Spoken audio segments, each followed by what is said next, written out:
அனைவருக்கும் வணக்கம். உங்கள் Rajkumar. Hope you are fine. இன்றைக்கி நம்ம பார்க்க போகிற டிஸ்கஷன் பார்த்தீங்கன்னா, இந்த 7.5 கவர்மெண்ட்டில் கொடுத்துருக்காங்க இல்லையா, அதை பற்றின ஒரு சின்ன டிஸ்கஷன் பார்க்க போகிறோம். 7.5% கவர்மெண்ட் ஸ்கூலில் 6th to 12th படித்த மாணவிகளுக்கு கவர்மெண்ட் வழங்குது. ஸோ அதில் பார்த்தீங்கன்னா, ஒரு கல்லூரியில் 100 சீட் இருந்துச்சுன்னா ஒரு 7.5%, அதாவது ஒரு 7 சீட்டுன்னு வச்சுப்போம். அந்த 7 சீட்டில் இந்த மாணவர்கள் எடுத்துக்கலாம். அந்த எடுத்த மாணவர்களுக்கு கண்டிப்பாக நல்ல கல்லூரி கிடைக்கும். ஏன்னா நார்மல் கோட்டாலேயும் அவங்க போய் எடுத்துக்கலாம், 7.5லையும் எடுத்துக்கலாம். 7.5 எடுக்கும்போது கொஞ்சம் நல்ல மார்க் இருந்துச்சுன்னா கொஞ்சம் பெஸ்ட் காலேஜஸ் கிடைக்கக்கூடிய வாய்ப்புகள் நல்லா இருக்குது. ரைட். இப்படி இந்த 7.5 எடுத்துகிட்டு போகிற பசங்களுக்கு பார்த்தீங்கன்னா, அவங்க காலேஜில் ஒவ்வொரு ஃபீஸ் நிர்ணயம் பண்ணியிருப்பாங்க. அதை அவங்க கேட்குறாங்க. Right, okay. இப்போ இந்த பிரச்சனை பூதாகரமாக வெடிச்சிட்டு இருக்கு. 7.5 எடுத்துகிட்டு போன பசங்கக்கிட்ட நிறையா வசூல் பண்ணுறாங்க காலேஜஸ். ஸோ இந்த கூற்றை நான் ஏற்க மறுக்கிறேன். ஏன் அப்படின்னா, ஒரு சிம்பிள் லாஜிக் சொல்கிறேன். அவங்க அந்த ஹாஸ்டல் ஃபீஸோ டியூஷன் ஃபீஸோ என்ன போட்டிருக்காங்களோ, லேப் கோட் ஃபீஸ் என்ன போட்டிருக்காங்களோ அதை தான் கேட்குறாங்க. ரியாலிட்டி ஒன்று. அதே மாதிரி பஸ் ஃபீஸ் பார்த்திங்கன்னா, இன்றைக்கி பெட்ரோல் அண்ட் டீசல் விலைலாம் ஏகப்பட்டது ஏறிடுச்சு. பஸ் ஃபீஸ் அந்த ரூட்டுக்கு 20,000 25,000 ஒவ்வொரு ரூட்டுக்கு ஃபிக்ஸ் பண்ணியிருப்பாங்க. அதை மட்டும்தான் அந்த கல்லூரிகள் கேட்குறாங்க. இதுதான் ரியாலிட்டி. ஓகே, அப்போ 7.5ல் மட்டும் 7.5ல் வர்ற ஸ்டூடெண்ட்ஸை மட்டும் கான்சன்ட்ரேட் பண்ணி மீடியாவோ மற்றவங்க அந்த கல்லூரிகளை தாக்கி பேசுகிறாங்க. Right, okay. நான் இப்போ ஒரு கேள்விகள் எனக்குள்ளே எழுந்த கேள்விகளை முன்வைக்கிறேன். 7.5ல் ஒரு பையன் 160 கட் ஆஃப் எடுத்துகிட்டு ஒரு காலேஜ் எடுக்கிறான். ஒரு 100 இது கவர்மெண்ட் ஸ்கூல் பையன். அதே கவர்மெண்ட் ஸ்கூல் பையன் 150 கட் ஆஃப் எடுத்துகிட்டு அதே காலேஜில் ஒரு இசி டிபார்ட்மெண்ட் எடுக்கிறான். அதாவது ஒரு பையன் 7.5ல் அந்த காலேஜில் இசி டிபார்ட்மெண்ட் வந்திருக்கான். இன்னொரு பையன் அவன் கூட இருக்கிற ஃப்ரெண்டு 150 கட் ஆஃப் எடுத்துகிட்டு அவனும் அதே காலேஜ் வர்றான். ரைட். இப்போ இந்த பையனுக்கு எல்லாமே ஃப்ரீ. அப்போ அந்த பையன் அவனும் கவர்மெண்ட் ஸ்கூல் பையன் தானே. ஸோ அவனுக்காக யாரும் பேச மாட்டேங்கிறாங்க. அதே மாதிரி கவர்மெண்ட் எய்டட்னு ஒன்று இருக்குது இல்லையா, கவர்மெண்ட் எய்டடில் படிக்கிறவங்களும் பணக்காரங்க கிடையாது. ஸோ அவங்களும் அந்த காலத்தில் நிறைய கவர்மெண்ட் ஸ்கூல்ஸ் இல்லைன்னு சொல்லிட்டு கவர்மெண்ட் எய்டட் நிறைய ஆரம்பித்தாங்க. நிறையா ஊர்களில் இன்றைக்கி 10th வரைக்கும் கவர்மெண்ட் எய்டட் இருக்குது. அதுக்கப்புறம் அவங்க அந்த ஊரை விட்டு வெளியே 11th 12th படிப்பாங்க. அப்போ அவங்க அவங்களுக்கு என்ன ஃபீஸ் ஃபிக்ஸ் பண்ணியிருப்பாங்களோ காலேஜில் அதுதானே வாங்குவாங்க. ஆனால் அதை பற்றி யாருமே கேட்க மாட்டேங்கிறாங்க. இது ஒரு கிரவுண்ட் ரியாலிட்டி ஒன்று. அதுக்கப்புறம் மெட்ரிக் ஸ்டூடெண்ட்ஸ், சிபிஎஸ்சி ஸ்டூடெண்ட்ஸ் எல்லாருமே அந்த ப்ரிஸ்கிரைப் பண்ண ஃபீஸ் தான் கட்டுறாங்க. நிறையா பேர் அதாவது இந்த ஒரு 10,000 20,000 அந்த காலேஜஸ் எக்ஸ்ட்ரா வாங்கிட்டாங்க. எக்ஸ்ட்ரா வாங்கலை, அது அவங்களோட ஃபீஸ் அவங்க வாங்கிட்டாங்க. அதே மாதிரி கடந்த 30 to 40 வருடங்களாக கேபிட்டேஷன் டொனேஷன் பேரண்ட்ஸ் கட்டிக்கிட்டே தான் இருக்காங்க ப்ரைவேட் காலேஜஸில், அதாவது மேனேஜ்மெண்ட் கோட்டாவில். அதை யாருமே கேட்கவே இல்லை. ஆனால் வட்டம் நியூஸ் மட்டும் வரும்.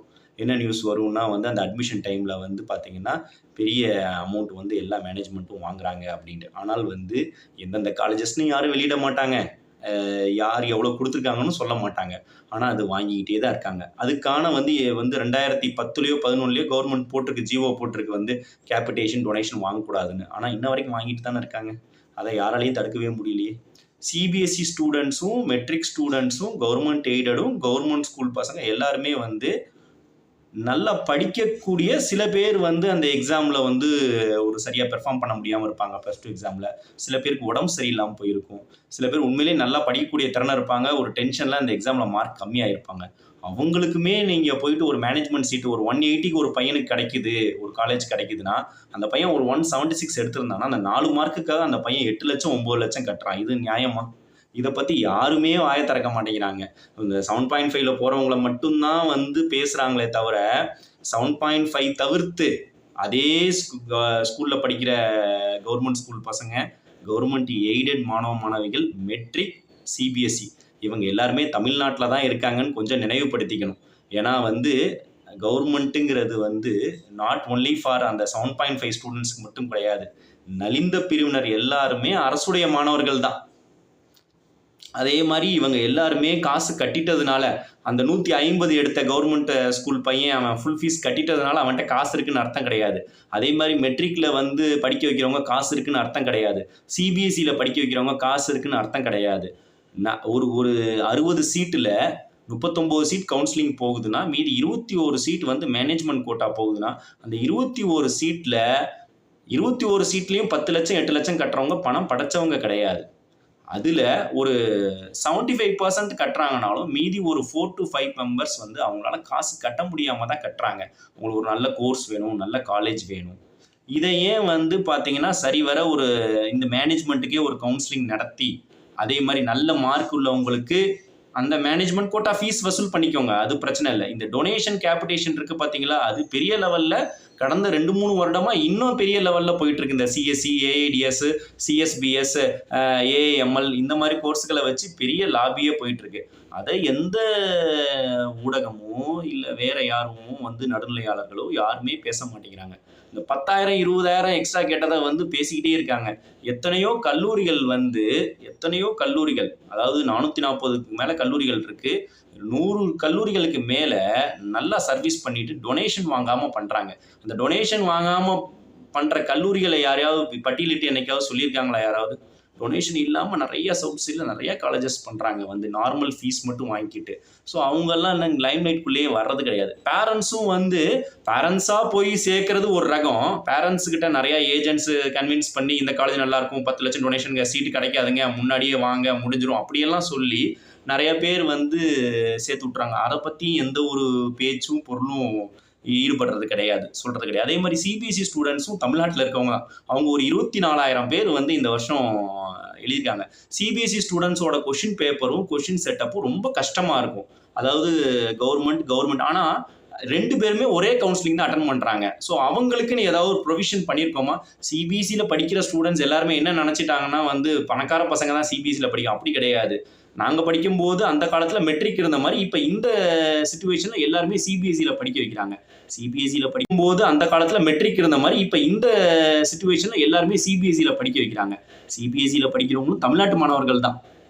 அவங்க அப்பா அம்மா நிறைய பேரும் கவர்மெண்ட் ஸ்கூலில் படித்தவங்க தான். ஸோ அவங்க சிபிஎஸ்சியில் படிக்க வைக்கிறாங்கன்னா சிபிஎஸ்சியோட கொஷின்ஸ் பேட்டர்ன் ரொம்ப டஃப்பாக இருக்குது. அதுக்கான ஏதாவது வந்து ஒரு கோட்டாவோ ஏதாவது இருக்கா? எதுவும் கிடையாது. வந்து அவங்க சிபிஎஸ்சி பசங்க பார்த்தீங்கன்னா எப்பயுமே வந்து அவங்க மேனேஜ்மெண்ட்டில் ஸ்கூல்லேயும் ஹெஃப்டியாக கொடுத்து மேனேஜ்மெண்ட்லேயும் ஹெஃப்டியாக தான் கொடுக்குறாங்க. அதனால தான் நிறைய பேர் வந்து தமிழ்நாட்டை விட்டு அதர் ஸ்டேட்ஸ் போய் படிக்கிறாங்க. அங்கே கம்மியாக இருக்குது ஃபீஸ் அப்படின்னு. இது ரியாலிட்டி. அதே மாதிரி ஃபாரின் அட்மிஷன்ஸும் நிறைய நடந்துகிட்டு இருக்கு. கனடா, யூகே, யூஎஸ்னு. ஏன்னா பிஇ பிடெக்கே இங்கே 20 லட்ச ரூபா 15 லட்ச ரூபா மேனேஜ்மெண்ட் கொடுக்கறதுனால வெளிநாட்டுக்கு அதிகமாக போகிறாங்க. பிஇ படிக்கிறதுக்கே போகிறாங்க. நான் சொல்கிறது எம்பிஏ எம்எஸ் படிக்கிறதுக்கு இல்லை, பிஇ படிக்கிறதுக்கு அதிகமான மெம்பர்ஸ் போகிறாங்க. இதனால் நம்மளோட எக்கனாமி தான் குறைய போகுது. ஸோ அதனால் ஏன்னா இங்கே ஒரு 15-20 lakhs கொடுக்கறதுக்கு ஃபாரின்லேயே போய் 20 lakhsக்கு படிச்சுட்டு வந்துடலான்னு எல்லாம் நினைக்கிறாங்க. இதுதான் கிரவுண்ட் ரியாலிட்டி. இந்த சூழல் இப்படியே போச்சுன்னா வந்து இந்த மேனேஜ்மெண்ட்டில் படிக்கிறவங்க எல்லாருமே வந்து நம்ம ஃபாரின் போகலாம், we can go to foreign and we can make our education அப்படின்னு முடிவுக்கு வந்துடுவாங்க. இதை வந்து ஒரு ஸ்ட்ரீம்லைன் பண்ணணும். ஸ்ட்ரீம்லைன் இந்த சென்ஸ்னால் என்ன மாதிரி பண்ணணும் அப்படின்னால் வந்து ஒரு கண்காணிப்பு வளையத்துக்குள்ளே கொண்டு வந்து த்ரூ வந்து ஆன்லைன் மூலமாக தான் அமௌண்ட் வாங்கணும். மேனேஜ்மெண்ட்டுக்கு ஒரு ஃபீஸ் ஃபிக்ஸ் பண்ணியிருக்காங்க, அந்த ஃபீஸ் தான் வாங்கணும். எக்ஸ்ட்ரா கேபிடேஷன் டொனேஷன் எதுவும் வாங்கக்கூடாதுன்னு முதல்ல ஒரு இது பண்ணிங்கன்னா தான் எல்லா மக்களுக்கும் வந்து அது நல்லா இருக்கும். ஒன்லி 7.5 மட்டும் பேசிக்கிட்டே இருந்தோம்னா அவங்களுக்கு ஆல்ரெடி ஃப்ரீ கொடுத்தாச்சு. ஏதோ ஒரு 10,000 வாங்கினது 20,000 வாங்கினதுக்கு நம்ம இதை பேசிகிட்டு இருக்கோம். அப்போ வந்து லட்சமாக கொடுத்தவங்களுக்கு அப்புறம் மற்ற ஸ்டூடெண்ட்ஸுக்கு எதுவுமே யாரும் பேசுகிறது கிடையாது. இதுதான் கிரவுண்ட் ரியாலிட்டி. அவங்களுக்குன்னு ஒரு ஃபார்மேட் பண்ணிவிட்டு சிசிடிவி கேமரா ஃபிக்ஸ் பண்ணுறோம். அட்மிஷன் டைமில் வந்து கவர்மெண்ட்லேருந்து ஒரு ஆள் வந்து அவங்க வந்து மானிட்டர் பண்ணி நீங்கள் இப்படி தான் ஃபீஸ் வாங்கணும், ஃபீஸ் வந்து வாங்கிக்கிட்டோம், டியூஷன் ஃபீ, ஹாஸ்டல் ஃபீ அவங்களோட ஃபெசிலிட்டிஸ்க்கு ஏற்ற மாதிரி வாங்கிக்கிட்டோம். அதே மாதிரி ஆனால் கேபிடேஷன் வந்து எங்கேயும் வாங்கக்கூடாதுன்னு ஒரு நாமினல் ரூல்ஸ் கொண்டு வந்துட்டு பண்ணால்தான் நல்லாயிருக்கும்.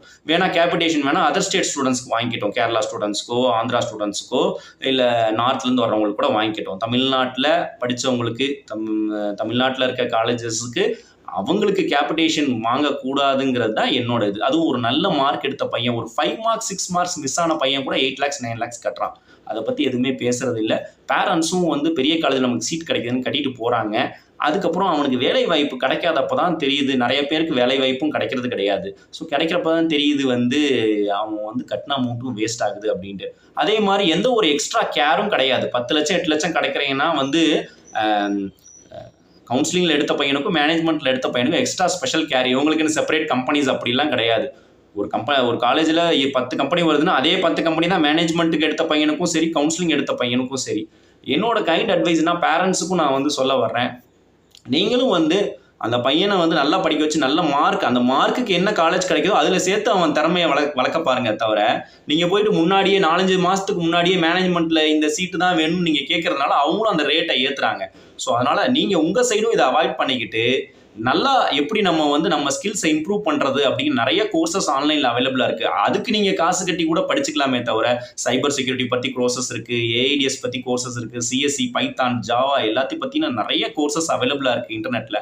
அதை கற்றுக்கிட்டால் வந்து அவன் இன்னும் மென்மேல ஸ்கில்ஸை டெவலப் பண்ணிக்கிட்டு இன்னைக்கு தனியாகவே ஜாப் ஆப்பர்ச்சுனிட்டிஸ் தேடிக்கிற அளவுக்குலாம் வந்து வளர்ந்துட்டாங்க. அதே மாதிரி பெரிய காலேஜில் இருக்க ஃபேக்கல்டிஸ் வந்து ப்ரெஸ்டீஜியஸ் இன்ஸ்டியூஷனில் இருக்க ஃபேக்கல்டிஸ் எல்லாருமே நார்மலாக இருந்து வந்தவங்க தானே தவிர, அவங்க ஸ்ட்ரெயிட் ஐஐடி கேரக்பூர்லேருந்து வந்துடல. அவங்களும் இதே தமிழ்நாட்டில் படித்து இருக்கிறவங்களாம் தவிர வந்து நம்மளோட பெர்செப்ஷன் என்ன இருக்குன்னால் வந்து அங்கே போயிட்டு அந்த பிராண்டுக்குள்ளே போயிட்டா நல்லா சிறப்பாக இருக்குங்கிற ஒரு பெர்செப்ஷன் இருக்குது. அதுலேருந்து முதல்ல வெளியே வாங்க. யாராக இருந்தாலும் இந்த மாதிரி விஷயங்களையும் சேர்த்து பேசணும்னு நினைக்கிறேன். 7.5% வந்து அதிகமாக ஃபீஸ் வாங்குறது தப்புனே வச்சுக்கிட்டாலும் அது வந்து சரியில்லைன்னு நிறையா ஊடகங்கள் யார் பேசினாலும் இதையும் சேர்த்து இந்த கேபிடேஷன் வாங்குறது, மற்ற பசங்களுக்கான ஃபீஸ் இதெல்லாம் சேர்த்து பேசி அதுக்கு ஒரு சொல்யூஷன் கொண்டு வந்தால் நல்லாயிருக்கும். சரியா? வெறுமனே வந்து இவங்களுக்கு மட்டுமே பேசினா மற்றவங்களும் வந்து கஷ்டப்படுறாங்க. மேனேஜ்மெண்ட்டில் ஹெஃப்டி ஃபீஸ் கட்டிட்டு வந்து அவங்களால அடுத்தடுத்த வருஷங்கள் வந்து ஒரு 10 லட்ச ரூபா கட்டிட்டு அடுத்தடுத்த வருஷங்கள் திருப்பி 4 லட்சம் 3 லட்சங்கிறது அவங்க முடிக்க போகும்போது ஒரு 25 lakhs ஆகுது. ஸோ அதெல்லாம் வந்து பேசினா அது நல்லாயிருக்கும். எல்லார் மக்களுக்காகவும் ஒரு விஷயம் பேசினா அது நல்லபடியாக முடியும். ஓகே, நன்றி, வணக்கம்.